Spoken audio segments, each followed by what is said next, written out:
నమస్తే, welcome to Abhinav Bharat.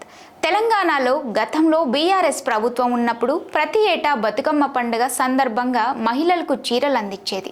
ఈ పంపిణీ ఎంత సంబరంగా జరిగేదో, వాటి మీద రాజకీయ దుమారం కూడా అంతే స్థాయిలో ఉండేది.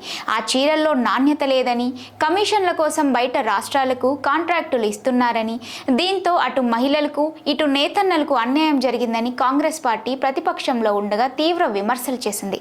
అందులో భాగంగానే ప్రస్తుతం అధికారంలో ఉన్న కాంగ్రెస్ చీరల పంపిణీ చేయొద్దనే నిర్ణయానికి వచ్చింది. చీరలకు బదులుగా ఏమిస్తే బాగుంటుందని ప్రభుత్వం ఆలోచిస్తున్నట్టు తెలుస్తుంది. ఏదైనా గిఫ్ట్ ఇద్దామా, ఒకవేళ ఇస్తే అది వస్తు రూపంలో ఉండాలా లేక నగదు రూపంలో ఇవ్వాలా అనే విషయంపై సమాలోచన చేస్తుంది. ఆర్డర్లు ఎవరికి ఇవ్వాలి, అందుకు అర్హతలేంటి అనే విషయంపైన కసరత్తు చేస్తున్నట్టు టాక్. గత ప్రభుత్వం బతుకమ్మ చీరల కోసం ప్రతి ఏటా దాదాపు 370 కోట్లు కేటాయించేది.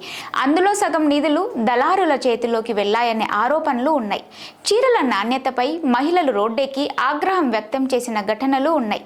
ప్రభుత్వం ఖర్చు చేసిన పైసలు తమకు ఇస్తే పండుగ ఖర్చులకు ఆసరాగా ఉంటుందని ఎక్కువ మంది మహిళలు సైతం గతంలో అభిప్రాయపడ్డారు.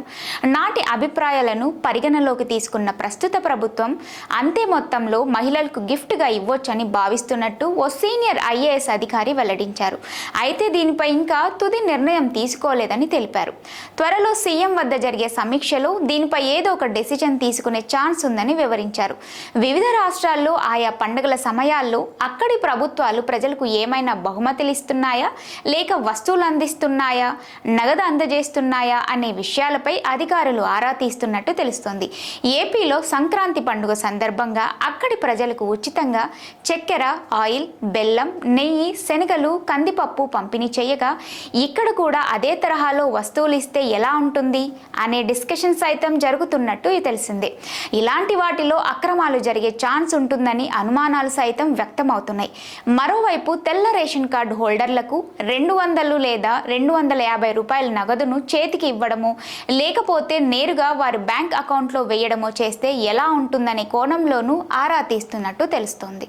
నాయకులారా, మీ పనితనం మీ అధినాయకులకు తెలియజేయాలనుకుంటున్నారు. ప్రజలారా, మీ సమస్యలను మీ నాయకులకు తెలియజేయాలనుకుంటున్నారు. ప్రజా సమస్యల పరిష్కార వేదిక మీ అభినవ్ భారత్.